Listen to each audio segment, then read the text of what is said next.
My name is Agina Francis Makwabe. I'll be chairing this session. Okay, great. So, yes, so I'm a consultant nephrologist and physician working with Africa Healthcare Network here in Tanzania. Wonderful. So I'll be sharing this session together with my two colleagues who have already joined. Dr. Frida Mowo is a consultant pediatrician and nephrologist. She's also working with Africa Healthcare Network in Tanzania. And Dr. Jonathan Wara, consultant physician and nephrologist in Nairobi, Kenya. He works with Aga Khan University. So session, and as usual, I'll start with reading the bio of our today's presenter. And before that, I would like to welcome everyone into today's session.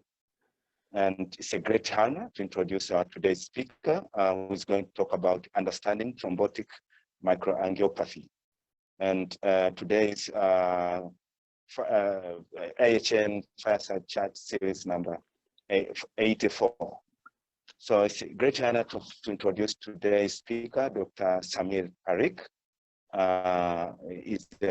who is an associate professor of medicine in the Division of Nephrology at Ohio State University. He received his medical degree from the University of Cincinnati College of Medicine and completed residency and nephrology fellowship at Ohio State. He joined the Ohio State University faculty in 2011. And Dr. Parikh focuses in caring of patients with glomerular diseases, including lupus nephritis. Dr. Parikh research has focused on uncovering novel biomarkers of disease and optimizing the use of kidney biopsy to inform management decisions in lupus nephritis. He has authored several manuscripts of these topics, and Dr. Parikh is and has been the principal investigator on many trials of novel therapeutics for lupus nephritis and other glomerular diseases. I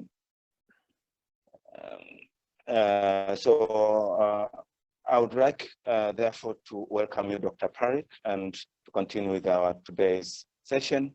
And after that, I think we'll have a session of question and answers.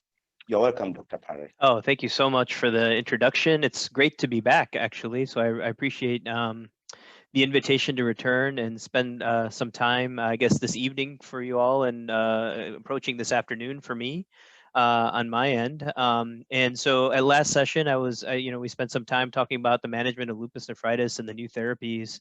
And so I want to turn our attention this time to my second love, really, in talking about thrombotic microangiopathies and the diagnostic dilemma that they are.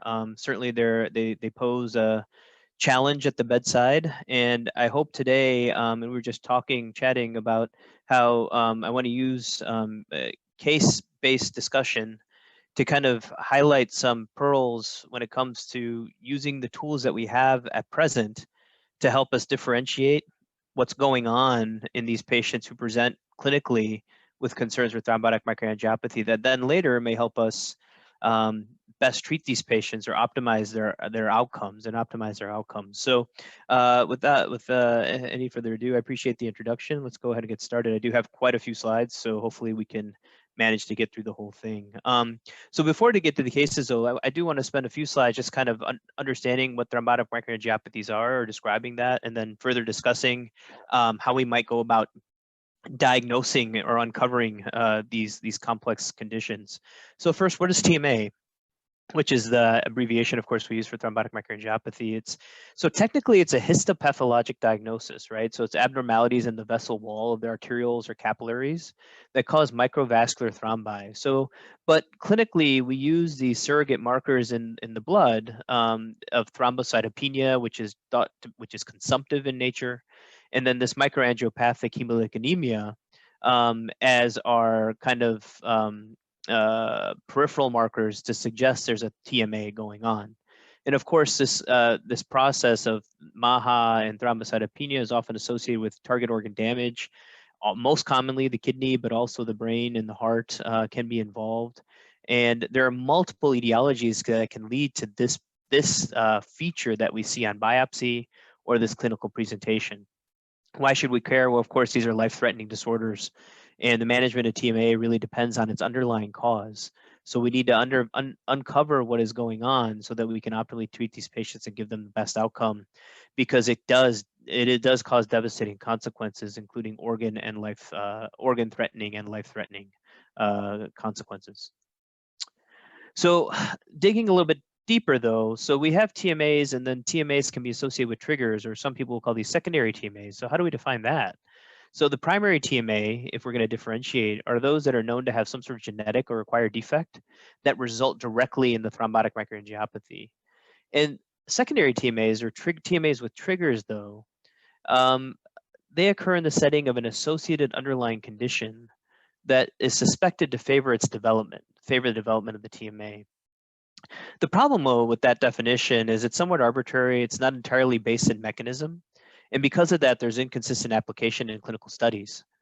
And differentiating a TMA that would benefit from anti-complement therapy, of course, from a TMA that requires other forms of the treatment, it remains a diagnostic challenge. There's a few differentiating markers or clinical features that we can use at the bedside to help us say, okay, this one needs anti-complement therapy, no, this one needs plasma exchange, or this one needs some other treatment. And that really is our decision tree at this point is, do we use complement blocker, do we use plasma exchange, or do we just use supportive care? We don't have a lot of evidence to guide our treatment decisions there. And ultimately, all of this leads to a delay in disease recognition and treatment, which then leads to downstream consequences of loss of organ function and even loss of life. So when we think about thrombotic microangiopathy, I bring this slide up really just to highlight the breadth of the different conditions that can lead to a thrombotic microangiopathy. And this is not all encompassing, but it is certainly a pretty broad list. So this was a retrospective study from 4 centers in France that was recently done. I think it was published in maybe 2019, where they identified 564 cases of TMA. And what I want to highlight here, and this was reviewed by 3 independent experts, nephrologic experts, and the TMA was diagnosed clinically based on hematologic parameters. But what I want to highlight here is, of these 564 cases, you can see only 6% had a primary TMA diagnosis. So still very rare, the atypical HUS or the TTP, whereas the mass majority of them had some sort of underlying confounding issue. And we're going to talk more about this as the talk goes on. And whether it's malignancy, transplant, autoimmune disease, malignant hypertension, pregnancy, all of these things can be associated with TMA as shown nicely in this study. So the diagnosis, though, remains largely clinical. We don't have biomarkers to help differentiate underlying cause. So how might we go about, when we see a patient that we suspect could have a TMA, how might we go about teasing out what might be causing it so that we can arrive at the right diagnosis and treatment while we wait for those more nuanced labs to come back, which take days to months? So first, the typical diagnostic approach to TMA, and I think this is a review for everybody here, is a patient who presents with these presenting features of thrombocytopenia, anemia, and plus or minus acute target organ damage.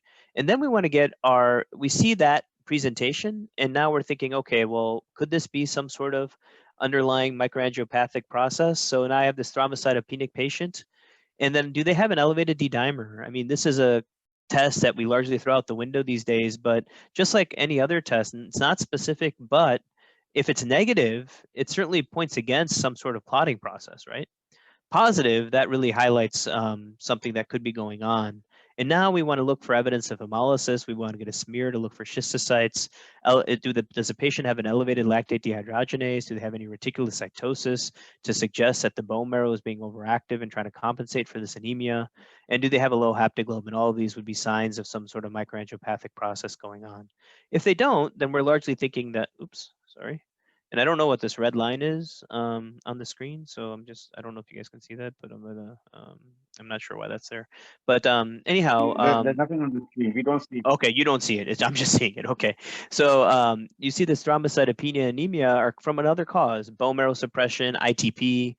But if they have evidence of this anemia that is microangiopathic with thrombocytopenia, potentially elevated D-dimer, plus minus target organ damage, then you really want to think that there's a consumptive thrombocytopenia going on with MAHA, which are the clinical hallmarks of thrombotic microangiopathy. So let's take this one step further though. So now we got to the point where we're worried about a TMA. So we're worried about a TMA, and now we're looking at the differential diagnosis of TMA, which can be quite broad. How might we go through the labs that we can have at our fingertips, perhaps, that might help us differentiate, and which lab should we be cluing into?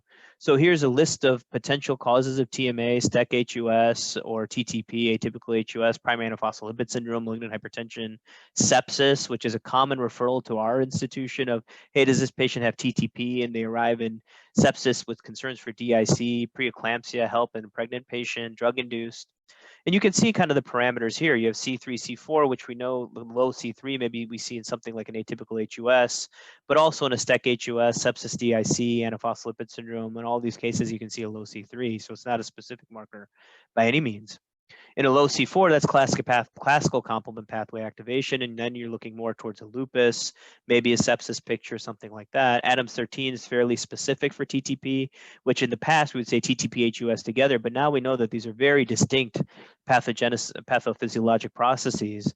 And the Adams 13, which is a protease that breaks down von Willebrand factor, is very specific for TTP. ANA, obviously you worry about autoimmune disease, and then lupus, anticoagulant, antiphospholipid syndrome, antiphospholipid antibodies, you worry about the antiphospholipid syndrome. But the tests I really want to clue into or talk about is coagulation parameters. These are largely overlooked, but if you really want to distinguish a primary TMA process like TTP or atypical HUS from something like a sepsis DIC or primary antiphospholipid syndrome or preeclampsia HELP, looking at these PTT INRs, PT, is helpful because they should be completely within normal parameters in patients who have atypical HUS or TTP. Whereas in patients who have DIC or have primary APS or HELP, they may have prolonged PTT INR. So just one of those bedside markers that we can get quickly that really can help us kind of differentiate this broad differential that we're dealing with. And then taking it one step further, now we're worried about a primary TMA. Now we want to look into, okay, is this a TTP, antiphospholipid syndrome, atypical hemolytic uremic syndrome? What specific testing can we talk about? And of course, here's we talk about Adams 13 enzyme activity, which I mentioned. And in someone who has TTP, they have very low activity levels, less than 10%, although even less than 5% has been reported. And 95% of these cases are acquired. Most have an IgG to the antibody Adams 13, which I'll show in a second. But untreated, this leads to 90% mortality. And more recently, because this has been such a confusing thing, they developed this thing called a plasmic score, which is a score that takes into account multiple factors, including thrombocytopenia, evidence of hemolysis. Do they have an underlying malignancy or transplant? You get 0 points if they do, 1 point if they don't. And 1 point if they have hemolysis or thrombocytopenia. And then and then weighing into these factors, you can kind of assess the risk for having, because it takes time for this Adams 13 level to come back, you can actually weigh the risk, low, moderate, high risk for Adams 13, severe Adams 13 deficiency, which may help you then decide what your initial therapy might be for these patients where you're concerned for a primary thrombotic microangiopathy. And I'll show you how you use that in practice later on in the talk. Then you have the Sapora criteria, which is a criteria I'm sure you all heard of for antiphospholipid syndrome. This is basically thrombosis at any level of the renal vasculature, positive serum testing for at least one of the following: lupus anticoagulant, anticardiolipin, or beta-2 glycoprotein. So you need to have one clinical manifestation, one lab finding to diagnose antiphospholipid syndrome, nephropathy, or antiphospholipid syndrome, and then if it's kidneys involved, then nephropathy. And of course, atypical HUS, which I'm sure everyone's heard about now. You want to evaluate the alternative pathway for complement, but that's hard to do. Low serum C3 is seen in 50% of cases, but complement mutation studies, autoantibodies, all that stuff takes time. It doesn't really play a role even to now. And you know, I presented these slides initially at ASN in 2011, and nothing's changed really. We don't have this at bedside test that we really need to kind of help identify this disease quickly. So let's start with the first case study. This is a 23-year-old female, previously healthy, 2 weeks postpartum, and is admitted for altered sensorium. Over the past week, she complained of fatigue, headache, shortness of breath, and decreased urine output. Her blood pressure is 190 over 110. On presentation, her head CT was negative. Importantly, this is a patient's first pregnancy, It was uneventful. She had no history of preeclampsia or high blood pressure during pregnancy. She delivered with a normal birthing process, and then later comes in with this clinical presentation. On her initial lab work, you can see her labs here. We can highlight that she has evidence of severe anemia and thrombocytopenia. Her coagulation factors are normal. Her D-dimer, LDH, and haptoglobin are all significantly abnormal, and her kidney function is severely impaired. When you look at her urine and her peripheral blood, you see 3+ schistocytes. She's got moderate blood protein, and urine microscopy shows the acanthocytes, that's dysmorphic red blood cells, but also granular cast suggestive of ATN. So when you see this kind of picture, obviously it kind of narrows, you're saying, okay, well, this patient has this evidence of what looks like a thrombotic microangiopathy in the setting of recently postpartum. What might be our differential diagnosis? And here you can think about some of the things that go through our mind, right? The HELP syndrome, well, she had normal liver function, so probably not that. Or acute fatty liver pregnancy, doesn't look that's the case. TTP and HUS are certainly possibilities. And it's important to understand that someone who has HELP syndrome, for example, or that syndrome, when it does occur, it usually resolves within 48 to 72 hours of delivery. So it's not something that's often sustained, and it doesn't often use a severe impaired kidney function. Contrarily, someone with HUS, for example, will have severe renal dysfunction and often presents immediately postpartum. TTP can also present that way, and we'll talk about how we differentiate TTP and HUS in a second. When we think about TTP, for example, I mentioned that congenital cases of TTP are quite rare. They represent about 5% of cases, and most of these are deletions or missense mutations that lead to that. But the vast majority of these patients have an autoantibody, IgG4 autoantibody, that attacks the ADAMS13 protease, and that prevents it from acting. And when it can't act, these von Willebrand multimers accumulate. And as they accumulate, they aggregate, and that leads to attraction of platelets, which then in turn leads to a hemolytic anemia picture and thrombocytopenia. Notice and nowhere during that discussion did I mention complement. So this is predominantly an issue of von Willebrand factor multimers attracting platelets and causing hemolysis. It's not a complement-mediated process. And in fact, when you compare patients with TTP and atypical HUS, clinically, we have some features we can see here that are on basic testing that can help us differentiate. These are not hard and fast rules, but these are rules of thumb. Both of these patients, either atypical HUS or TTP, can present with severe neurologic manifestations, fever. So that pentad that we typically associate with TTP can also be seen in atypical HUS. Diarrhea can be seen in 30% of these cases. You can't really differentiate it very easily from STEC HUS or Shiga toxin associated HUS. When we think about patients with severe ADAMS13 deficiency, though, what we notice is that their thrombocytopenia is quite severe. And most commonly, these are 5 different studies looking at this. The platelet count is almost always less than 30,000, okay? Whereas patients who don't have ADAMS13 deficiency or have HUS, what you notice is that their platelet count is typically above 30,000, and their renal dysfunction is severe in impairment compared to those with ADAM13 deficiency. You have some mild to moderate kidney impairment. So if we're just looking at some rules of thumb of how we differentiate TTP from HUS, this is how you might be able to do it. And if we go back to our patient, you can see that this patient has significant thrombocytopenia, but not so severe that it's in the TTP range, but also that their renal impairment is so severe. So this highlights this and makes us think more that this might be an atypical HUS picture. Okay, so let's talk a little bit about how we might treat this patient acutely. So this patient comes in overnight, you don't have all these testing at your disposal. What are you going to do? You suspect this patient has a severe TMA, thrombocytopenia, MAHA with evidence of organ failure. Can you identify a cause? If you can, then you want to treat that underlying cause, right? For example, if it's drug-induced, maybe you hold the drug. But otherwise, you want to obtain labs before you go with your acute treatments. You want to get your hemolysis labs, your ADAM13 lab, understanding it's going to take a while to get it back, but you want to get it back. You want to send it before you actually start treatment. Antiphospholipid testing is the same, complement and autoimmune serologies. And the reason for that is most commonly you have a high suspicion for TTP, or you're not sure what's going on. Maybe you're worried about a catastrophic antiphospholipid syndrome. You're going to move to plasma exchange. And the reason why plasma exchange is specifically important in TTP is it's highly effective, right? So you're not only giving back the ADAMS13 enzyme, you're actually removing that autoantibody through plasma exchange with FFP replacement, and you're going to treat this patient empirically with glucocorticoids. Now, as we've gotten more comfortable with the atypical HUS diagnosis, if you're a little bit more concerned that this patient doesn't have a TTP, they don't quite fit that clinical the clinical suspicion, then maybe you want to hold Plex and maybe you want to think about anti-C5 treatment. But again, that goes back to, can you get that treatment in the first place? Number one, and number two, how quickly can you get it? And how strong is your suspicion for this atypical HUS? And of course, one of the things about anti-C5 treatment, and it's, the elephant in the room, is that it's such an expensive therapy. If the patient's inpatient, sometimes hospitals don't want to give it. We run into that problem here at Ohio State as well, where we have to come up with a strong,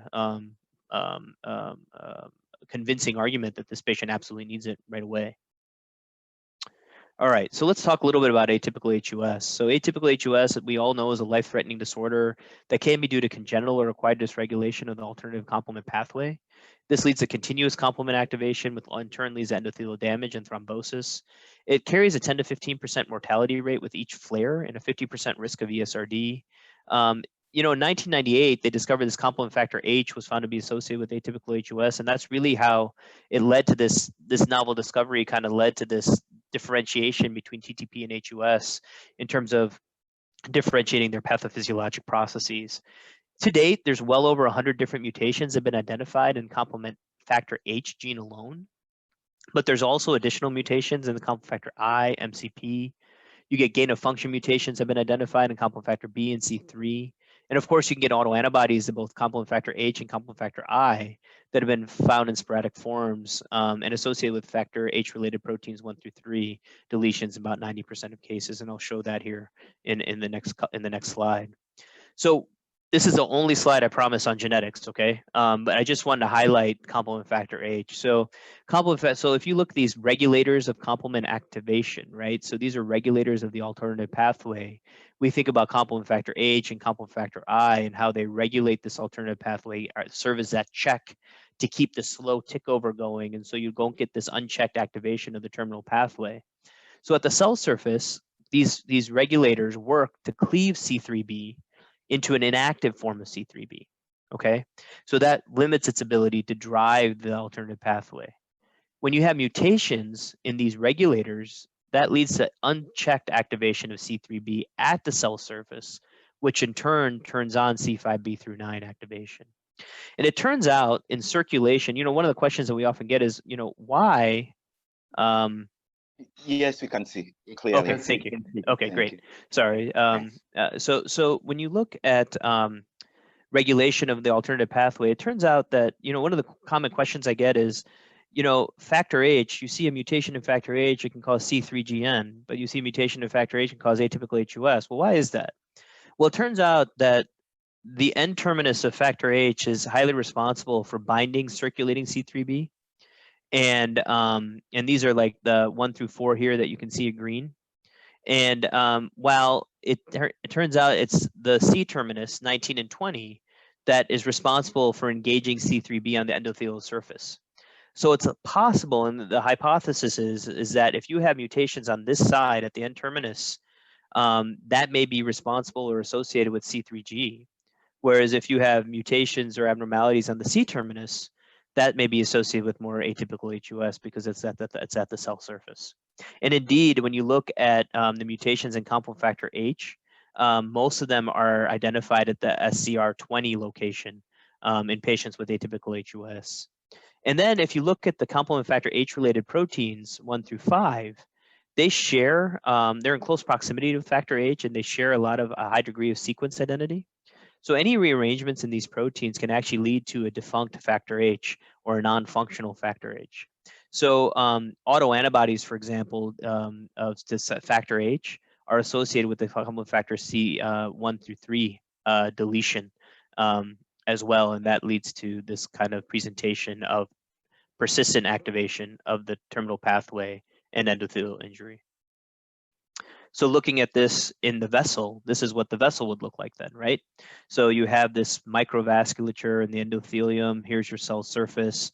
You have this amplification loop of the alternative pathway, and you have these regulators here of factor H, factor I, MCP that turn C3b and inactivate it and prevent this takeover mechanism from getting out of control, this amplification loop from getting out of control.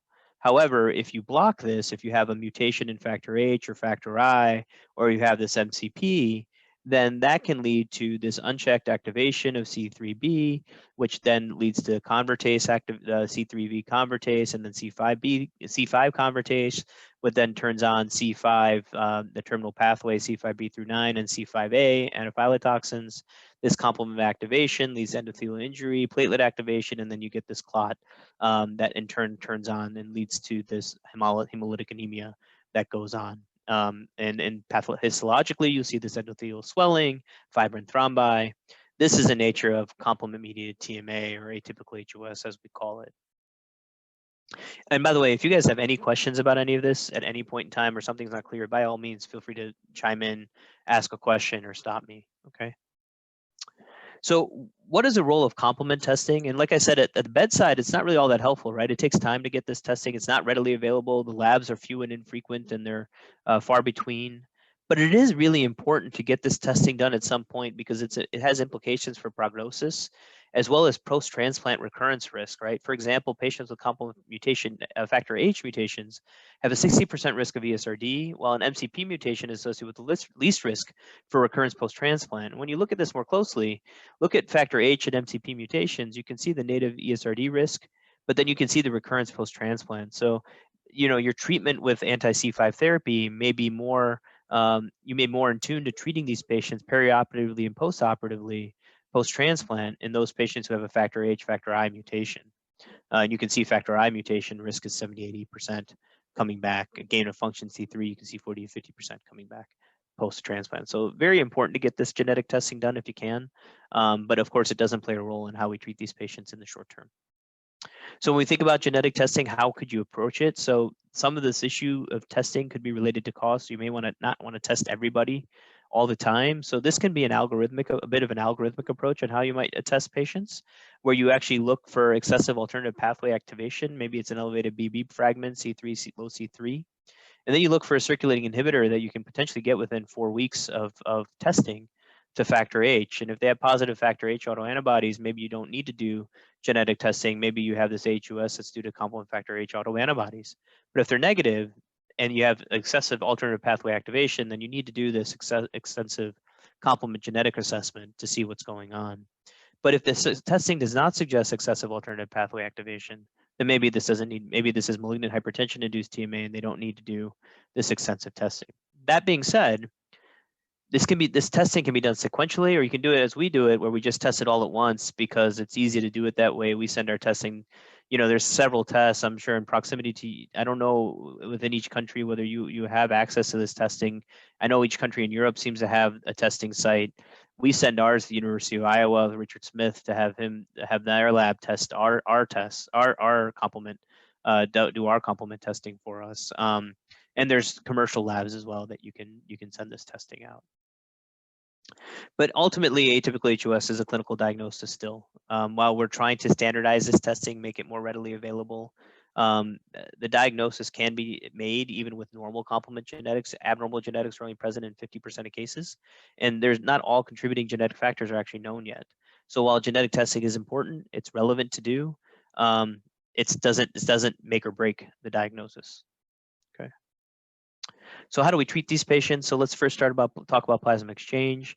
This is a retrospective study of 273 patients with atypical HUS to determine the role of complement predicting clinical phenotype in response to treatment. So here we broke it down by complement mutation and how patients how they responded to plasma exchange. So, but if you exclude this subgroup of patients with MCP mutations, the vast majority did not do that well with plasma exchange. So you got a hematologic response, but these patients did not get a renal response, and 67% of these patients progress to ESRD despite achieving a hematologic response. So the point being is overall plasma exchange, while highly effective in TTP, it does not effectively control atypical HUS, and maybe at most, I would say 30% of cases, plasma exchange is effective. And that's dependent upon the type of mutation they might have. What about the evidence for anti-C5 therapy? I'm not going to belabor this point. You guys probably have all seen this data before. This is a publication from 2013, looking at 2 studies, looking at eculizumab. One, the first trial was in patients who didn't respond to plasma exchange, and the second trial was in patients who were dependent on plasma exchange. And in both cases, you saw improvements in GFR and hematology. They called TMA-free as a hematologic improvement. And you can see almost 90% of patients were TMA-free by week 64. And really, the majority of these patients were TMA-free by week 26. And you see a mean eGFR improvement of 32 mLs per minute in the patients who were Plex refractory at 26 weeks, and that was sustained at the 64-week mark. In the patients who were plasma exchange dependent, so these patients were on plasma exchange for greater than 8 weeks, they all had substantial reductions in their GFR. And what you found was that all of these patients were able to come off of plasma exchange.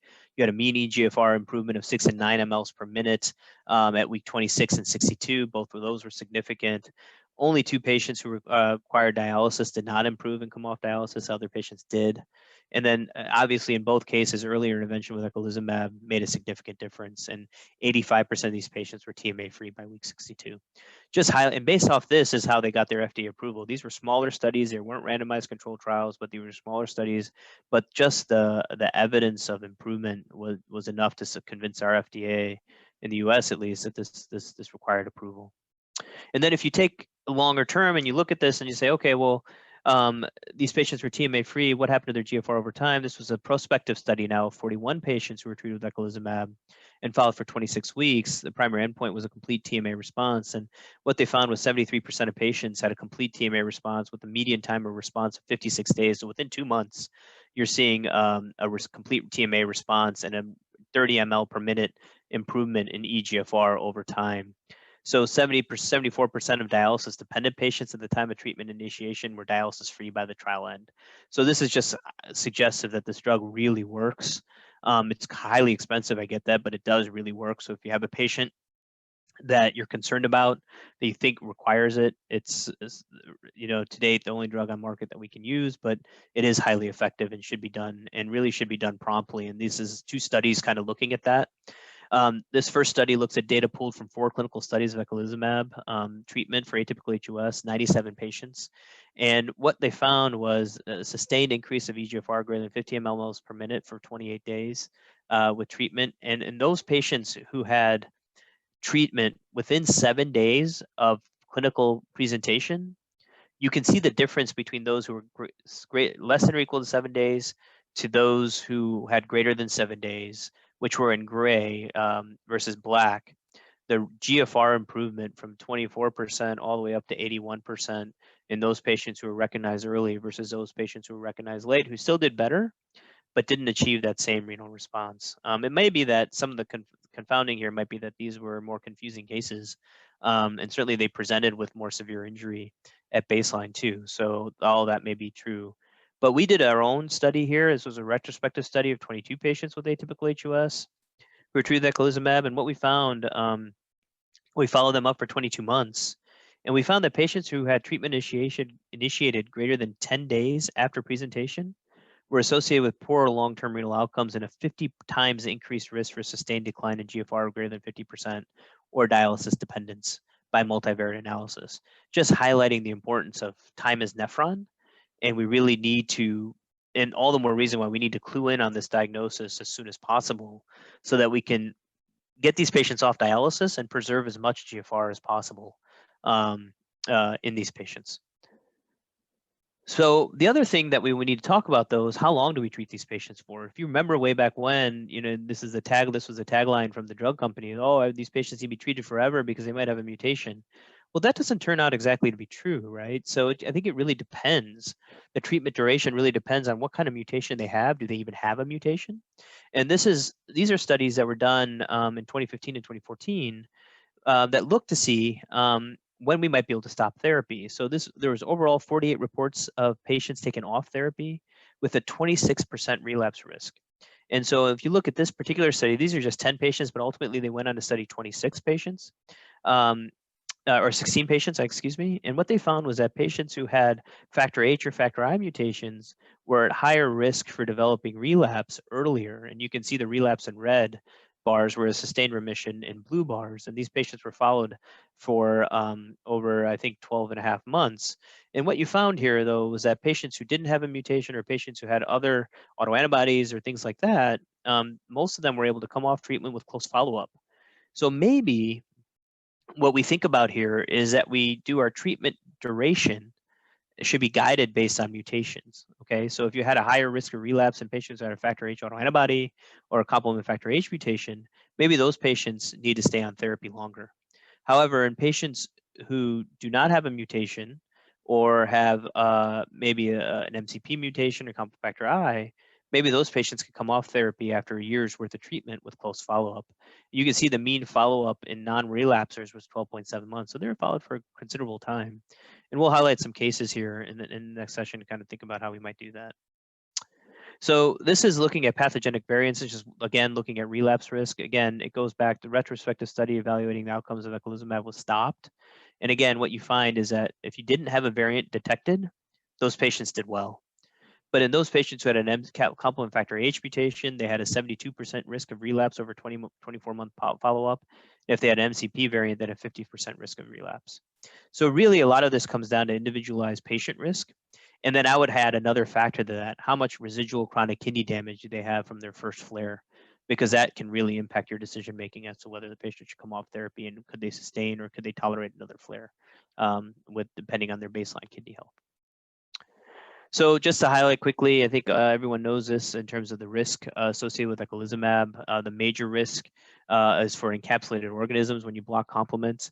Eculizumab treated patients have a significantly higher risk, although the risk is still really small, significantly higher risk than the general population for this type of infection, in particular meningococcal infection. So all patients who are going to get treated with any anti-C5 therapy should be vaccinated with vaccine, quadrivalent vaccine A and for men A and men B before treatment if possible, or if not possible, they should get vaccines as soon as possible and then be treated with prophylactic antibiotics for at least the first 2 weeks post-vaccine or until the patients are adequately vaccinated.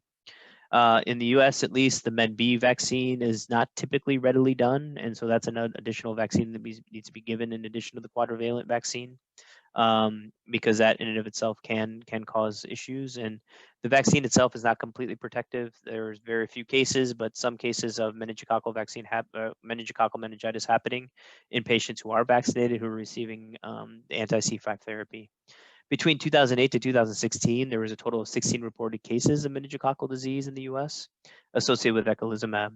14 of the cases occurred after at least one dose of the vaccine. So just to say that you need to be on alert even if patients have been vaccinated. Okay. What about recurrence post-transplant? So this is from the KDIGO guidelines in 2017. And basically, you want to assess the patient's risk with atypical HUS. Do they have a high risk of recurrence? And a lot of this is based on complement mutation. Do they have pathogenic mutation, gain of function mutation? You want to prevent early recurrence to save your graft, right? So in those patients, you may want to consider anti-C5 therapy, start the day of transplantation due to severe risk of recurrence, and then continue at least for the first year post-transplant, if not longer. For moderate risk, no mutation identified, you can do prophylactic eculizumab or during transplantation, or you can actually take a wait and see approach and see if they actually develop a recurrence, just follow closely and then treat it the first sign of a relapse. And in those patients who have low risk, they have isolated MCP mutation, they're persistently negative factor H autoantibodies, no identified mutation, just follow them closely. So this is based on the consensus guidelines from KDIGO. Okay, so let's get back to our case. So what happened with this particular patient? So she received 4 treatments of plasma exchange, but her hemolysis and thrombocytopenia persisted. Her renal function continued to worsen. She was started on dialysis. She had a biopsy that showed was consistent with acute thrombotic microangiopathy. Her laboratory testing was negative, sort of normal Adams 13, negative stool for Shiga toxin, antiphospholipid negative. Her C3 was low. So she was diagnosed with atypical HUS and started on eculizumab. She improved after her first 2 treatments. After her first treatment, her plex was stopped. Her renal function normalized after 3 weeks. She was found to have a complement factor H mutation. And she remained in remission for 2 years, but then decided to stop therapy. She literally relapsed 2 weeks after stopping therapy, developed anuric renal failure, required dialysis, had the MAHA, and then was treated again with eculizumab and completely improved again, and she remains on treatment to this day.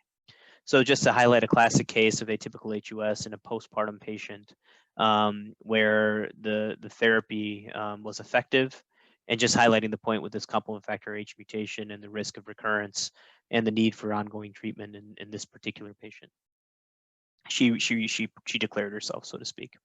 Now let's move on to case 2. This is an 18-year-old female with a history of lupus, is hospitalized for acute renal failure. Workup reveals newly depressed EF. Her serum creatinine rises daily up to 5 milligrams per deciliter from baseline normal. Complement levels are low. Double-strand DNA is elevated. She's found to have renal vein thrombosis. On day 3, she wakes up with new right upper quadrant pain, found to have hepatic vein thrombosis. And just so you know, these are all real cases. This was the first case was my case in fellowship. This is a case my first day as an attending on inpatient wards. My boss decided to give me this doozy of a case to take care of, and certainly it was fun to work up. But poor girl. And anyway, she shows us evidence of thrombocytopenia, anemia. She's got schistocytes. The whole clinical scenario that's suggestive of microangiopathic hemolytic anemia and a TMA process, or at least concerning for a TMA process. But she also has lupus, so you worry about direct Coombs or warm antibody-associated hemolytic anemia, autoimmune hemolytic anemia. Her creatinine is 5.2 from a baseline of 1. She's got blood and protein in her urine. She's got 8 grams of proteinuria. She's got dysmorphic red blood cells. She undergoes a kidney biopsy that shows active class 4 lupus nephritis, but also severe acute thrombotic microangiopathy. Her antiphospholipid antibodies, she's positive for an lupus anticoagulant, negative for anticardiolipid antibodies, but positive for beta-2 glycoprotein IgM and IgG. So this patient is diagnosed with the antiphospholipid syndrome and lupus nephritis. So what is antiphospholipid syndrome? It's an autoimmune disease characterized by both arterial and venous thromboses. It can recurrent pregnancy loss, lead to recurrent pregnancy loss. Persistently elevated anticardiolipins or lupus anticoagulants are associated. The pathogenesis is broad. You know, you get endothelial cell with activation with adhesion molecules. Tissue factor plays a prominent role. Platelet activation, release of thromboxane A2 and glycoprotein 2B3A. This leads to this pro-thrombogenic state. Later, after endothelial injury, you get complement activation, which ultimately ends up leading thrombosis. And if you look at risk, this is a study of over 7,000 patients. Those with the positive lupus anticoagulant and beta-2 glycoprotein are at the highest risk of 43.1 odds ratio of thrombosis versus a lupus anticoagulant alone or an anticardiolipin alone. Still at higher risk with the lupus anticoagulant alone as well. And it's not just the thrombosis, right? Some patients will actually have no evidence of hemolysis, and they'll just show this smoldering kind of kidney disease, abnormal kidney function, resistant hypertension. Maybe they have this memory loss that's nondescript, chronic headaches, or the recurrent strokes that are unexplained. And that's that vasculopathy associated with antiphospholipid syndrome. So you have these high antiphospholipid titers, but they're fickle, they're hard to find sometimes. And you can even find this syndrome with negative antibodies. So there are multiple mechanisms for thrombosis, as I mentioned, but also this vasculopathy that may be mTOR mediated.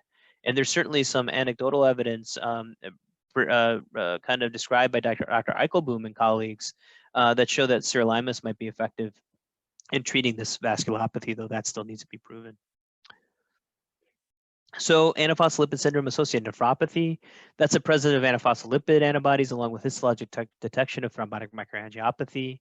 And renal manifestations that include arterial and venous thrombosis, renal infarct, malignant hypertension, nephritis, or TMA. Primary or secondary disease, and the kidney is often the major target of organ injury. And it occur with acute onset or insidious loss of kidney function, as I mentioned, where the only manifestation on biopsy might even be the zonal scarring that you see that is otherwise unexplained. So how do we treat it? So the mainstay of treatment is anticoagulation, and it's highly effective. But which is the best? Which form of anticoagulation is the best? Often we kind of reach for these DOACs nowadays. But if you look at these 2 studies that were done that were randomized control trials looking at warfarin versus these direct oral anticoagulants, in particular rivaroxaban or Xarelto, what they found, the first study found that in patients with low risk for antiphospholipid syndrome, was a non-inferiority study.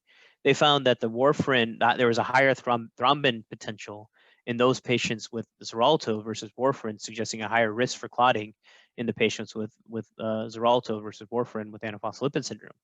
Take that step further with the larger study called the TRAP study, that was a randomized study comparing rivaroxaban to warfarin in high-risk patients with antiphospholipid syndrome. And this was an open-label, multi-center, non-inferiority study. And what they found that they terminated the trial early due to a greater number of thrombotic events in the Xarelto group versus the warfarin group. And for every risk here, recurrent thrombosis, previous arterial venous thrombosis, antiphospholipid triple positivity, in all of these subgroups, the warfarin group did much better than the Xarelto group. So to date, the baseline recommendation is that patients who have antiphospholipid syndrome and antiphospholipid syndrome-associated nephropathy should be treated with warfarin or vitamin K antagonists above and beyond direct oral anticoagulants. And what about catastrophic antiphospholipid syndrome? So that's a rare but life-threatening manifestation with multi-organ injury. 1% of all antiphospholipid cases, and it has associated with 50% mortality. Thrombotic events in CAPS are more likely to be TMA, and kidney involvement is in almost all cases, 70–80%. CNS involvement is also common. What's the diagnostic criteria? The mainstay, it's kind of arbitrary, but really you got to have multi-organ involvement with multiple clots developing in over a week's time. If you go back to our case, this patient fit that criteria. She had thrombotic microangiopathy, renal vein thrombosis, hepatic thrombosis, and potentially even cardiac involvement with positive antibodies. This all meets the criteria for catastrophic antiphospholipid syndrome. So how do you treat that patient? Well, there's not great studies, but the evidence available suggests that anticoagulation, high-dose steroids, plasma exchange with FFP replacement, and IVIG should all be considered. And then you can use additional rescue therapies if needed with rituximab or eculizumab, because if you think of the pathogenesis of antiphospholipid syndrome, there is complement activation, though it's secondary, not primary. And so how do we treat our patient? So she was diagnosed with catastrophic antiphospholipid syndrome. In addition to lupus nephritis, she received Plex for 7 treatments, received high-dose steroids and IVIG. She did require dialysis, but was started on anticoagulation and ultimately and PO cyclophosphamide. And 2 weeks later, she was dialysis-free, and her hematologic parameters improved. She remained on lifelong anticoagulation and therapy for her lupus and lupus nephritis. So now I want to turn our attention more to these secondary TMAs with the time we have left. And I have 3 more cases, so hopefully we can get through them and highlight a little bit more how these comorbid conditions can really muddy the waters when we try to diagnose what's going on with these TMAs. So let's start with case 3. This is a 24-year-old female with a history of lupus and class 2+5 lupus nephritis. Treated with mycophenolate mofetil, hospitalized for new onset anemia, thrombocytopenia, acute kidney failure. Kind of sounds similar to the last case. She reports fatigue, joint pain, blood pressure is 180/110. She's got edema, but her echo is normal, EF's normal, no LVH. And remember, she had this class 2+5 lupus nephritis in the past. So her labs show evidence of microangiopathic hemolytic anemia. She's got schistocytes. Her complement levels are low. Her double-strand DNA is elevated. Her serum creatinine is elevated, BUN is elevated. She's got large blood, dysmorphic red blood cells. She's got nephrotic range proteinuria, but not nephrotic syndrome. So lupus is complicated, right? So TMA in the setting of lupus is even more complicated. So we know that the classical pathway, we know that complement is activated in lupus. It's classical pathway activation where you have the good with you want to remove these autoantibodies with the classical pathway, but then the alternative pathway is also active, and that can lead to trouble in the setting of lupus nephritis. But when TMA is involved, it leads to poorer outcomes in lupus. You get poorer renal survival. The prevalence is a bit variable, anywhere from 0.5 to 24%, depending on which study you're looking at. But I want to highlight is that there can be multiple causes of TMA in the setting of lupus. It could be the antiphospholipid syndrome, as I mentioned in the last case. It could be TTP with an autoantibody to the IgG of ADAMTS13. It could be atypical HUS. It could be drug toxicity, especially now using calcineurin inhibitors. And it could be an overlap syndrome like scleroderma. And the reason why it's important to distinguish is because the treatments are different depending on what's going on. And so it's really important that we kind of tease out what's going on. And I will tell you that this case was particularly messy, and we'll go through it in a second. But this is really cool that they did this with the KDIGO 2021, and specifically with lupus nephritis, where you specifically are worried about thrombotic microangiopathy. They came up with this algorithmic approach of how to treat or how to diagnose and treat these patients. The first step is to test for ADAMTS13 activity and antibodies to ADAMTS13 activity. You test for antiphospholipid antibodies. But while you're waiting for this, you assess with this plasmic score that I mentioned several slides ago. If the patient has a moderate to high risk with greater than 5 points on the plasmic score, and you can even Google that, and there's a MedCalc calculator for plasmic score, you want to start plasma exchange empirically with glucocorticoids while you wait for testing. If you notice that the risk is low risk, then you wait for the ADAMTS13 to come back. And if it's low level activity, then you have someone who's lupus plus TTP, and you want to treat with plasma exchange, glucocorticoids, and then of course, directed treatment like rituximab or calpocizumab. If they have normal ADAMTS13 activity, negative antiphospholipid antibodies, that's when you worry about other causes of TMA like a complement-mediated TMA, such as atypical HUS. And if they have normal atoms but positive antiphospholipid antibodies, then you want to treat the antiphospholipid syndrome with anticoagulation plus minus plasma exchange. I hope that makes sense, but this you can refer back to the KDIGO because this is a pretty cool algorithm. And so our case was older than this recommendation, but this is essentially what we did. It was a messy case to begin with. It took a lot of discussion back and forth. This patient was treated with 10 sessions of plasma exchange and corticosteroids, but she didn't get better. Her hematologic parameters persisted. Her kidney function continued to worsen. She had a biopsy that showed this acute fibrin thrombi you can kind of see here on pathology. Her Adams 13 was negative, it was normal. Antiphospholipids were negative. She had a kidney biopsy I mentioned that showed no lupus, by the way. The previous class 5 had resolved. She had no immune complex deposition. It was all just severe acute TMA. So how do we treat this patient? She got her vaccine. We treated her with anti-C5 therapy, and her hemolysis improved after 2 doses. Her kidney function improved. She was liberated from dialysis. Her complement workup revealed a factor H related protein 1,3 mutation, but it's important to note she didn't demonstrate factor H autoantibodies, but we didn't get this testing done until after plasma exchange was started, so it's possible that we missed it. Or we pheresed it out. The patient was treated with anti-C5 therapy for 1 year. She attained complete TMA response, and she remains TMA-free 5 years later with close monitoring off anti-C5 therapy. She does have residual CKD though, and so that's why the close monitoring is absolutely necessary, and you can even make an argument that she should potentially sustain anti-C5 therapy. She remains on mycophenolate for a lupus management. So let's move to case 4. This is a 30-year-old obese white female with a history of well-controlled hypertension. Normal kidney function, is hospitalized for acute onset shortness of breath, acute kidney injury, hypertensive emergency. She has no family history of kidney disease, and she's been adherent to her medications. Her blood pressure on presentation is 230/120. She's got edema. Her creatinine's 4. She's got anemia and thrombocytopenia. LDH is modestly elevated. Her haptoglobin's low. She's got schistocytes on her smear. Adams 13 is normal, and her secondary hypertension workup is negative. Her kidney biopsy shows fibrin thrombi with endothelial cell swelling, consistent with TMA, and she's got moderate to severe ATN from the TMA. So she's diagnosed with malignant hypertension-associated kidney injury. So she's got MAHA and kidney dysfunction, and it persists for several days despite achieving blood pressure control. So that's important. But first, let me stop by just the relationship between hypertension and TMA, right? So to date, we say hypertension accounts for 25% of ESRD in the US and Europe, although that conversation is changing, and we're less inclined to say hypertensive nephrosclerosis these days as a cause of ESRD. But malignant hypertension can cause endothelial damage due to mechanical stress. And it's a common feature, but it's also a common feature presenting in TMA.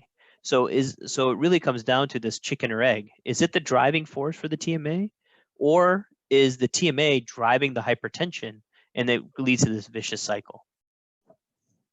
So these are 2 studies that kind of may in the future help us distinguish TMA caused by hypertension versus hypertension that's associated with a primary complement-mediated TMA. And this first study was a study of atypical HUS, HELP, preeclampsia, and hypertension-related TMA. And what they do is they do this ex vivo testing. They take the patient's plasma and they interact it with endothelial cells, and they measure C5b-9 activation on the patient's endothelial on the endothelial cell surface. They tested this at 49 patients. And what they found was that C5b-9 was elevated. This is ex vivo testing, was elevated in atypical HUS, HELP, and preeclampsia patients during active disease, and suppressed during controlled disease. Meanwhile, C5b-9 expression on patients who had hypertension causing TMA, which were only 5 cases, was similar to control expression. A second study of 26 patients found that C5b-9 activation was present in 68% of cases compared to controlled disease and controls. Complement genetic variants were found in 9 of those patients, but 8 patients had no genetic defects and had normal C5b-9 activation, ex vivo activation. 5 of those 8 patients recovered with BP control only, suggesting that these patients had TMA associated with hypertension, caused by hypertension. So you can think about a protocol, how this could help us in the future. It's not ready for prime time, but you can take this patient who comes with hypertensive emergency, TMA on peripheral blood or a kidney biopsy, and then you do this ex vivo C5b-9 testing and genetic screening. And if they have elevated C5b-9, this patient likely has a complement-mediated TMA, and they need BP control and complement inhibition. However, if they have normal deposits, no likely variant, or their ex vivo C5b-9 is negative, then it's probably due to hypertensive emergency. At present, the way we would think about this patient comes in, as we talked about in the last slide, and they're treated with blood pressure control. If after 3 days, this patient's TMA features continue, or several days of blood pressure control, the hematologic issues continue, kidney disease progresses, it's likely that they have an underlying problem, and it's not just the blood pressure causing the TMA. This is a very important distinction to make, because you may miss your opportunity to treat this patient. And that was almost missed in this case, because it took several days, actually weeks, before this patient got treated. And because the MAHA continued, renal dysfunction continued, she was started on anti-C5 therapy. And after treatment initiation, she did get better. She ended up being found to have a complement factor H mutation, which I think surprised us. She was liberated from dialysis, but left with residual CKD. And because of her mutation and her residual CKD, she remains on anti-C5 therapy. Now, I'll caveat this by saying not everyone who comes with hypertension and TMA have complement-mediated TMA, right? If you take a patient with secondary hypertension, or a patient with ApoL1, for example, variation, they could have severe hypertension driving their TMA. Another one to consider is maybe an IgA nephropathy that's burned out, that has a severe TMA that's probably due to the malignant hypertension from the IgA nephropathy. In all those cases, controlling the blood pressure should help absolve the TMA after several days of treatment. All right, the next case is highlighting a patient with pancreatic cancer is admitted to hospital for fatigue, shortness of breath, and swelling. Found to have acute kidney injury, serum creatinine up to 4.2, severe hypertension, blood pressures over the 170s. She was just on a cruise for vacation and started to develop these symptoms towards the end of her vacation. Her lab showed that she's pancytopenic. She's got no white cells, her anemia, severe anemia, thrombocytopenia. Her creatinine's 4.2. She's got edema and pulmonary edema. So cardiology's consulted, and they say that the acute kidney injury and everything is due to diastolic heart failure. Hematology's consulted, and they say that the pancytopenia is due to her chemotherapy. So then they call us for the acute kidney injury and suggest that maybe we need to start dialysis. They asked about our opinion about this. So we take a little bit more history, and we find out that the patient has no prior history of kidney disease or hypertension prior to this presentation. In fact, her chemotherapy regimen is with carboplatin and gemcitabine.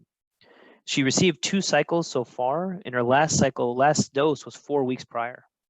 We asked for a peripheral smear and a reticulocyte count, and it just so happened that she has schistocytes, and her reticulocyte count was 11%. So clearly this is not marrow suppression from her chemotherapy. Her coags are normal, her hapto's low, her LDH is elevated. All signs of TMA. So this patient has no prior history, as I mentioned, of hypertension or kidney disease. She's got evidence of MAHA, confounded by the pancytopenia. Adams 13 is normal. She gets a kidney biopsy that shows these bloodless glomeruli, all consistent with TMA diagnosis.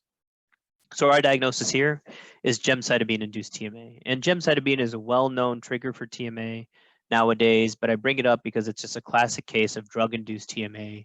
And just to highlight a few points here. So drug-induced TMA is clearly a diagnostic challenge. Is it the drug? Is it the cancer or the transplant? A lot of this is dependent on timing of the TMA. Do we have it's a diagnosis of exclusion, no better explanation? There aren't any specific laboratory tests that we can use. And there's 2 purported mechanisms of injury are suspected. So you could get immune-mediated TMA from quinine, for example, that can often lead to a TTP picture, or you can get direct or cumulative toxicity from like a CNI or anti-VEGF. Complement abnormalities are not commonly known, although it hasn't been well studied. But regardless, the initial treatment, no matter what the drug is to take the drug off. And in many of those cases, especially in maybe calcineurin inhibitor cases, you can see improvement in the TMA over time. But in specific cases, especially with some of these cancer chemotherapies, the half-life of these drugs are long. Their effect can be for many months, and they may need more directed therapies. And it's really important that we tune into these drugs and pay attention, because so many new therapies are coming online, and many of them have the potential of causing TMA. This list is by far not exhaustive. And so just to keep that in mind, especially in the cancer space. So what about gemcitabine-induced TMA? Its reported incidence is about 0.4%, certainly less than 1% of treated patients. It's a nucleoside analog. It inhibits DNA synthesis, and the exact mechanism of how it causes TMA is unclear, but it's thought to be a nonspecific direct toxicity to the endothelium triggering platelet activation and complement activation. It can lead to residual chronic kidney damage. That's common, and mortality rate is high, usually due to the progression of the malignancy. The role of complement with eculizumab is unclear, but there have been several studies in the literature that have kind of looked at these, all small cases, of course, but these are all patients that had gemcitabine-induced TMA, where the treatment with plasma exchange, drug cessation didn't work. And all of these patients were treated with eculizumab, and you can see that the renal hematologic parameters improved in these cases. So it may be that there's a complement component here. And in fact, the long half-life with gemcitabine, the fact that it happens after weeks after the treatment initiation, can suggest that maybe it's activating complement in patients who are predisposed, perhaps. And we just don't know that information yet. And maybe anti-complement therapy can be effective. And that's basically how we treated our patient. She was started on dialysis, progressive renal failure and hypervolemia, started anti-C5 therapy. Within 10 days of presentation, and all of her symptoms resolved, her kidney function improved. But of course, and her complement genetics were negative. We couldn't identify a mutation for this patient. But unfortunately, she passed away 12 months later because her cancer progressed off the gemcitabine therapy. And so that's a common end result in these patients, unfortunately. So anyway, I'll stop here and just conclude that TMA syndromes are rare life-threatening diseases in which treatments differ based on cause. The TMA is broadly defined. It's a one-size-fits-all, but the syndrome can manifest as a result of different processes. And the diagnosis occurs in the setting of when it occurs in the setting of an underlying condition remains a challenge. There's a bunch of confounders at the bedside. It's hard to differentiate what's going on, but there are several key lab results that we can use that kind of help refine our diagnosis or narrow our differential. This leads to delayed diagnosis and treatment. Complement may be the primary or secondary player of TMA syndromes, but in either case, anti-complement therapy could be effective.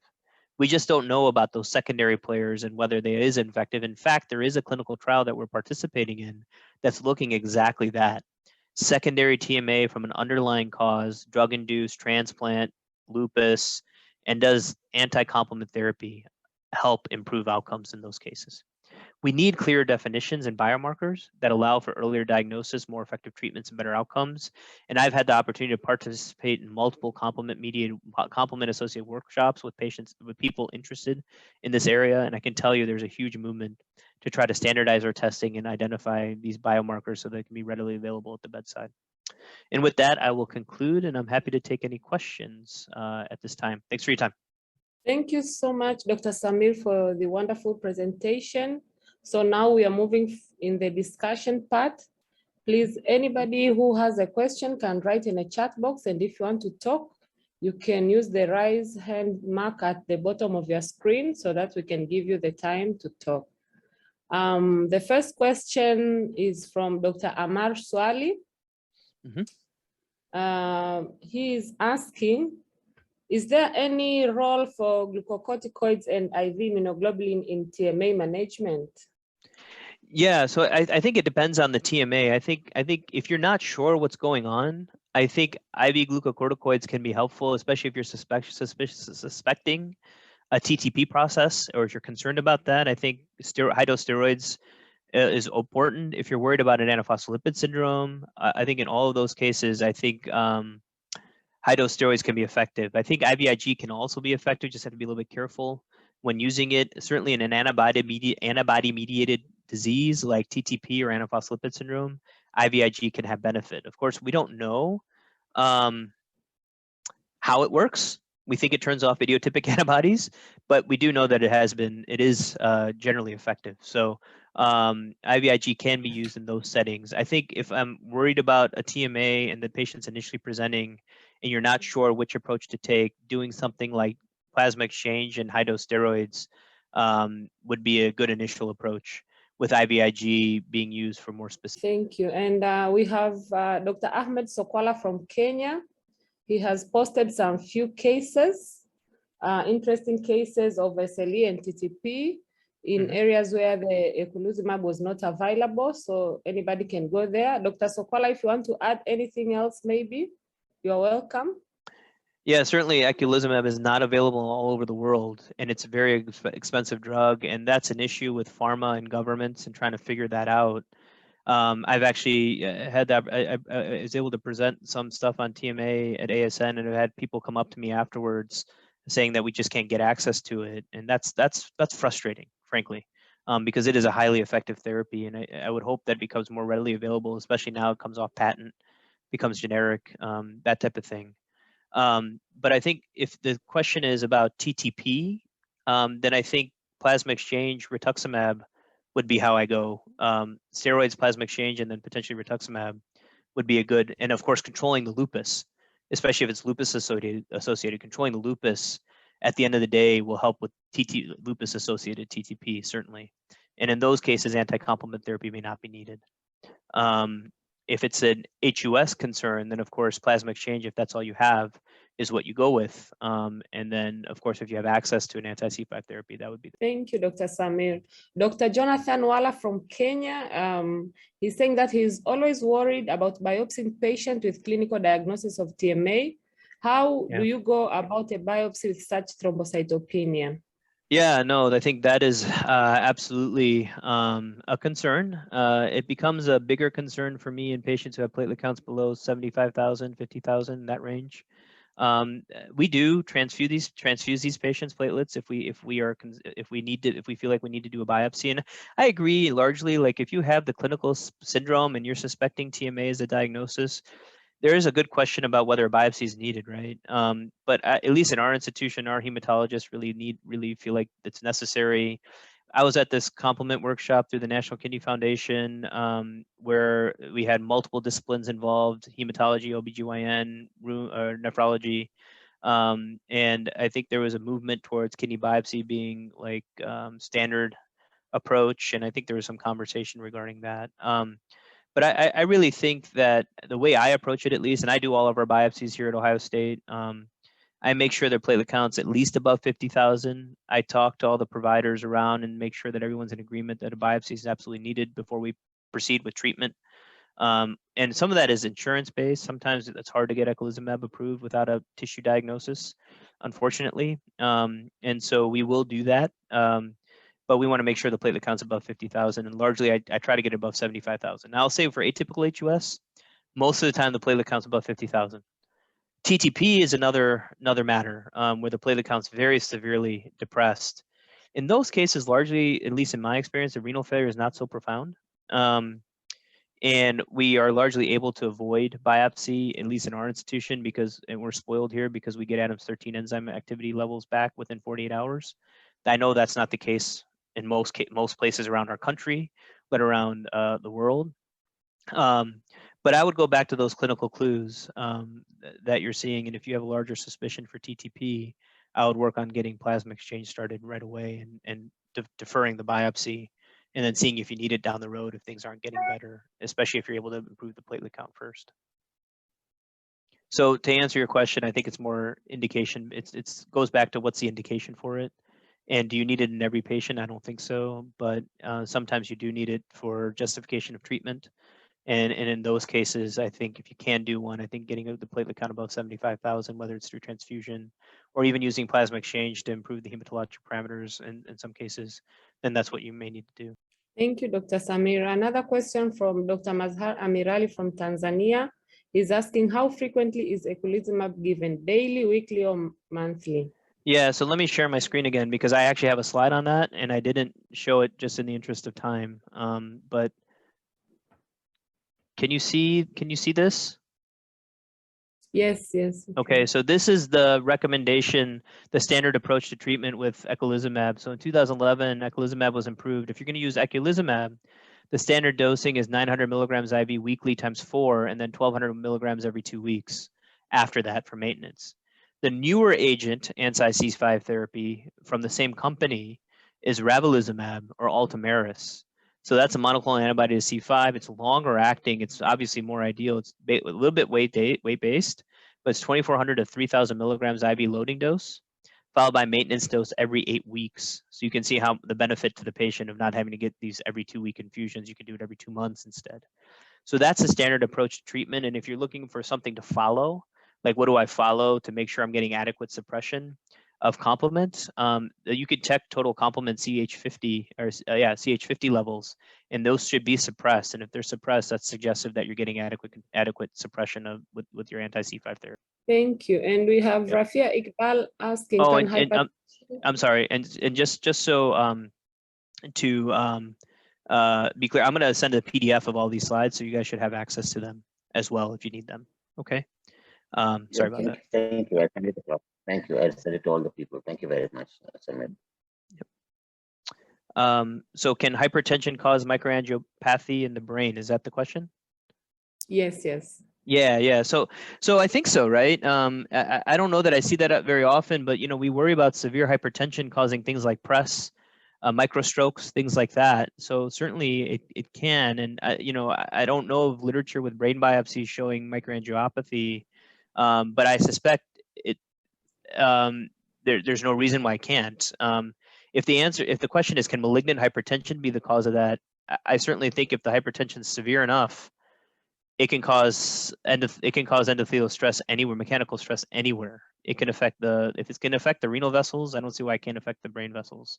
That's just my speculation. I don't have literature to say yes, absolutely. We have evidence to suggest that, but you can see it clinically though, right? When patients come in with severe hypertension, they do get CNS changes. And so my suspicion is they get small vessel injury there as well. And there's no doubt you can get it from TTP and HUS and antiphospholipid syndrome. And in fact, one of the major concerns I have with antiphospholipid syndrome is the smoldering antiphospholipid syndrome, when you get this vasculopathy from the antiphospholipid syndromes that can affect the heart valves, and it can affect the brains and lead to memory loss, recurrent strokes, microstrokes, and things like that. And Dr. Graham, Graham Hughes, who I think is the antiphospholipid syndrome is kind of named after Hughes syndrome. He kind of has, in listening to him, he sees a lot of patients with that. Very much the syndrome that they see is just this, patients walking in with recurrent headaches, chronic headaches, unexplained, memory loss, unexplained, and largely due to this antiphospholipid syndrome. Thank you. We have another question from Dr. Judith. Can you have negative schistocyte despite suggestive history and lab findings? Can you diagnose TMA with no schistocytes on the film? Yeah, I think so, actually. So schistocytes are nice when you see them, right? And often you will see them, especially in a rip-roaring TMA. But just because you don't see them, that does not rule out. It's like acanthocytes on a urine sediment. It's good if you see them, it reinforces your diagnosis. But if you don't see them, that does not rule out that this patient has a severe microangiopathy going on, especially if all the other clinical clues are suggestive. So I would keep looking. Now, of course, that's where you might need to get to your kidney biopsy, because ultimately TMA is a histologic diagnosis. So I wouldn't rule it out just because the peripheral smear is negative. It certainly can still be going on. Thank you. Now I'd like to welcome Dr. Bima from South Africa. He has a raised hand feature. You're welcome. Thank you very much. And thank you very much, Dr. Parikh, for that excellent talk. I must tell you, it's great to know this thing. The problem is in low middle income country, we don't have access to eculizumab. Yeah, right. Best we can do at the moment is rituximab, okay? And that too is on very special motivation. And so it's a bit difficult. I was just asking, but I think you answered the question, because I've got a patient at the moment. I'm pediatrics, by the way, so I'm going to ask you about. Sure. 5-year-old who I'll do my best. It's pretty much similar, don't worry. It's 5-year-old who came in with a history of diarrhea over the weekend. The diarrhea was about 3 days duration and it stopped a week ago. But the child presented with with acute kidney injury and has thrombocytopenia and quite significant anemia. But on the peripheral smear has just got very few cystocytes and fragmented cells, very few. Mm-hmm. And the question is, I'm convinced this child has hemolytic uremic syndrome, but the INR is slightly prolonged. The child has also features of a DIC with increased dimers, etc. Sure. And was given at the peripheral hospital some FPP, so that INR corrected with vitamin K. But this child is still on plasmapheresis at the moment, but still not recovering very well. Thrombocytopenia is slightly getting better. It was down from 60 now up to about 90, and still quite anemic, but was transfused, etc., and doing quite, So was this patient's Shiga toxin negative? That's the problem. You see, we got a result and came back negative. I see. And what about other like blood cultures and things like that? Cultures are negative. Stools negative. Mm-hmm. We only did the Shiga toxin stool, so okay. And then no strep infection, right? No strep infection. Yes. Because I didn't. We have didn't, a high yeah. incident of streptococcal infection, so our ASOTs are always, we take anything above 200 because, as opposed to, because the background activity is quite high, you know. I see. Yeah, I see. Yep. So, you know, the complement levels are not back yet, but I know, I don't think so. This is a step. There's no features of the. Sure. See? Yeah, it's just one of those things, right? I didn't talk about it much, but infection-associated TMA is certainly an issue. Not STEC itself, but like strep infections are probably the most common cause of infection-mediated TMA, and even can trigger an HUS picture as well, like an atypical HUS as well.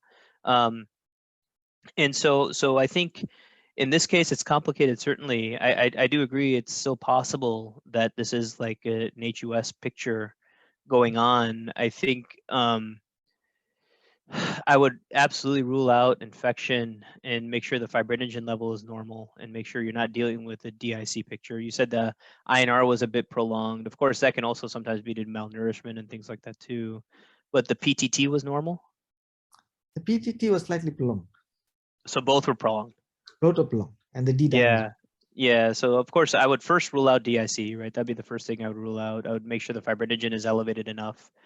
And then so that's a tricky case. I think plasma exchange is reasonable to start with, of course. Any thoughts of doing a kidney biopsy in this patient to show to confirm the TMA? The platelet count was so low. How low was it? Like below 30,000? About 40, 42 or something when it came in. So 42,000, sure. Starting to recover. Yeah, and do you guys? I'm sorry. So we didn't want to. The child was very ill. Yeah. So I think I'm going to consider biopsy. Are they getting better now? Well, the counts are coming up, but the child also I forgot to tell you, the child was also ventilated because the child also had a pneumonia. Right? Oh, I see. Okay.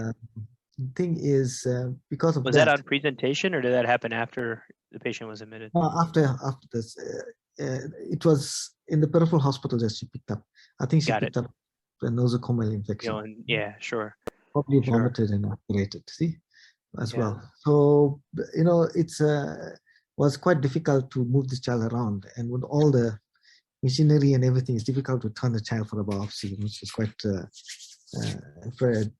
sort of unstable at the moment. So, but once we cover that, I want to biopsy and see what it is.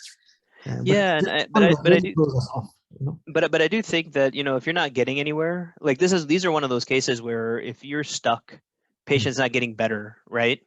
And you've uncovered every rock, you've looked and looked and looked, and you're not finding any kind of reversible etiology. This is where you have to use your best clinical judgment and where you would think about something like an anti-C5 therapy because you're not making progress. Does that make sense? Like where you say, okay, well, I've looked for infection. I don't have access to that. Yeah, fair enough. Yeah. Fair enough. That was the thing that I thought about. My best I can do is rituximab, and that was going to really motivate hard. Now, do you guys have? And I don't know this, so right? So, like, is that continent-wide, country-specific, in terms of access? Is there opportunity to transfer a patient to a site that does have access to the therapy? Nope, the whole of South Africa doesn't have glutamate. Okay, yeah. So that's what I was wondering. Especially quaternary referral center. If anyone hospital would be us. But we just don't have it. The cost is just way above what anyone can afford. And then you don't uncover any other autoimmune disease, right? No findings of such as like lupus or anything like that. I'm still waiting for the antiphospholipid because that is and at least that's something you can treat, right? If the patient has an antiphospholipid, it would be good to do. Obviously, if you can do complement genetics in this patient, it would be good.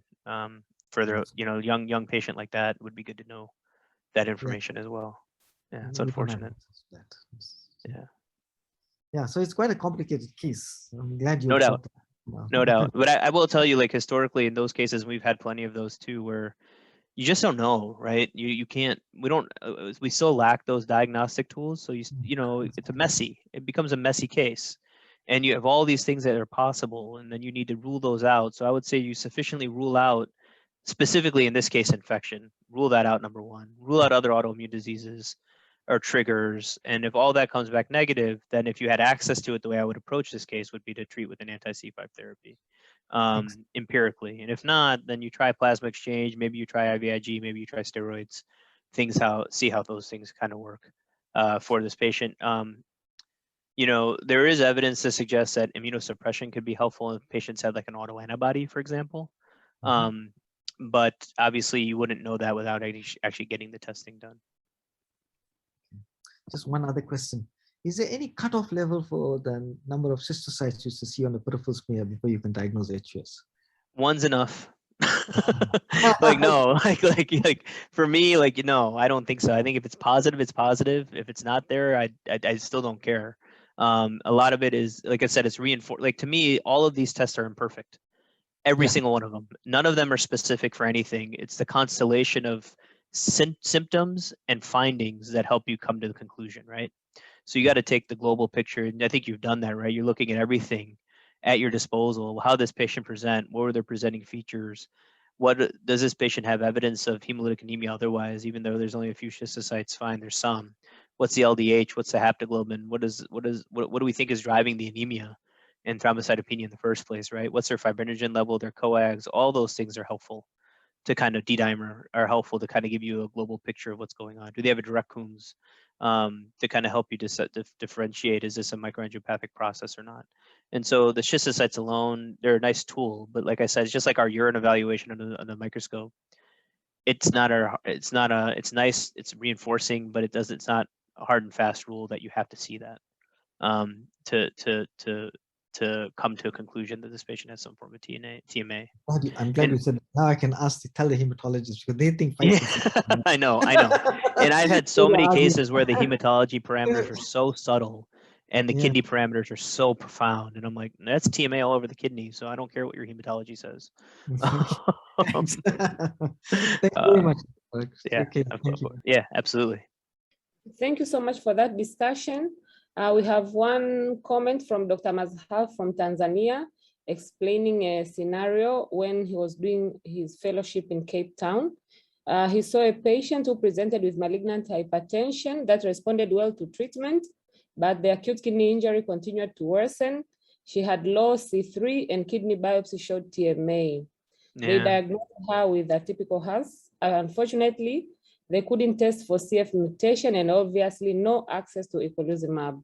With dialysis access limited in the government center, she was discharged on conservative kidney management and she passed away a few weeks later. So sad. They wrote that case report as well. Yeah, it's very sad. It's preventable, you know. That's the, maybe, the funny thing is like, 20 years ago, we were calling all of this TTP. And these patients weren't getting better, and we had higher, mortality rate and everything.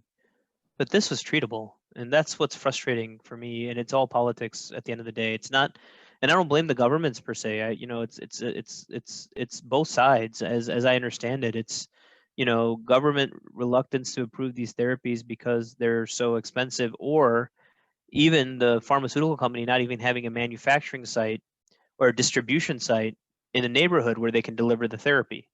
I know in talking to physicians from India, that they've had the same issue where they don't have access to the drug, and they've had many patients pass away because they can't get obvious cases. And in this case, I don't know that I would call it obvious, but I would call this, it's really suspicious with the low C3, high blood pressure AKI, that this patient has an HUS, as you guys appropriately diagnosed, and how frustrating it is that you couldn't get the appropriate therapy that we know is highly effective. And it all comes down to economics, and it shouldn't, right? When we're talking about lives at stake, and the fact, highly effective therapy should be widely available, and it's just not. And that to this day is frustrating. And I don't know the right answer there. I think continuously petitioning the pharmaceutical company, continuously petitioning your government, saying, hey, this is really needed therapy. I believe it does come off patent, or it is off patent now. So I'm hopeful that biosimilars come along in the near future, because then access to therapy may be more across the world. But it is certainly a unfortunate situation. And we do have these cases where we're not sure, and we treat them with hypertension-associated TMA, But in a lot of those cases, a lot of it is dependent upon how they present, how well their blood pressure is controlled in the fast, do they have a secondary feature for hypertension, and frankly, do they have African ancestry and possibility of APOL1 variation? Because we know at least that we see patients with early onset hypertension and severe in that population. And so, you know, I hope that things change in the near future, but I wish I had a better answer, because it's going to continue to happen like this without better access to treatment. The other option in this patient particularly is if you had access, then maybe in hindsight, could you have tried plasma exchange if you thought this was atypical HUS and kept them on plasma exchange, and would that make a difference? I'm not 100% sure, but certainly 30% of cases respond to plasma exchange, so potentially could have been worth. Thank you so much, Doctor.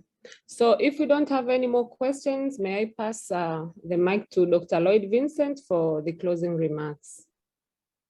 Yes, thank you very much, Samir. It was a wonderful session. Extremely, you know, a very complex topic, and I think you pretty well simplified it with those algorithms that you showed us, and you know, drawing our attention to the KDIGO guidelines available, and I think and explaining and you know, what you say, answering all the questions that came up. And thank you very much. It is actually a very challenging topic because you know we don't have all the drugs, and quite often you have to go to larger centers for therapy. Even plasma exchange sometimes is very difficult. Right. So that is the thing. But understanding the concept and you know diagnosing it, I think, and trying to treat it early, I think makes a lot of difference. So thank you very much, and we look forward to you coming again. Not frequent. I know your time is very precious. No, I would say like it's absolutely a pleasure. Like it's really great to interact with you all, and I think this is really fun for me to have these kind of discussions and talk about the challenges that we face, because we're all there. And like just like you said, you know, I work at a big center, but we get a lot of patients in from small centers that don't have access to plasma exchange, eculizumab, or any of that stuff, and they send all these patients to us. That's why I see so many of them. Otherwise, it's obviously still a rare disease, but it's a struggle, right? And I think, you know, it's really educational for me too, to learn how it is outside of the US. So I absolutely appreciate that context, and this is fun for me, so I enjoy it. So thanks for having me. I appreciate you guys listening to me banter for a while. So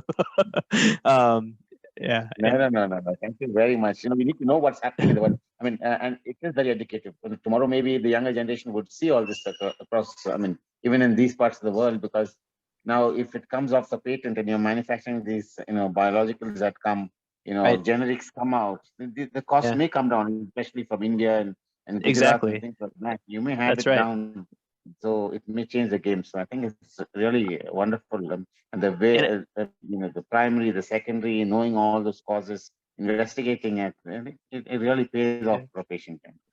Yeah, no, and I think if you can investigate those secondary causes, maybe you can get away with treatment without the eculizumab too, if you uncover one of those other etiologies that are going on. And so, and hopefully they have more diagnostic markers here in the near future. I think it's going to take some work, but I think people are absolutely working on it.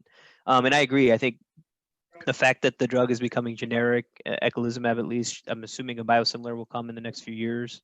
Hopefully that'll provide more access to everybody in the near future. Well, thanks so much for your time. I have to go back and see patients now. So yeah. Thank you so much. Thank you. You guys have a great evening. Thanks so much. Take care. Thank you so much. Bye bye. All right. Bye bye. And send us some slides, whatever you can send us. Yep. No, I'll send you the full. I'll send you the full deck. I'll send you the full deck by PDF here either later today or tomorrow. Thanks. Yeah. All right. Bye bye. Tomorrow. Thank you. Thank you so much, Samir. Bye.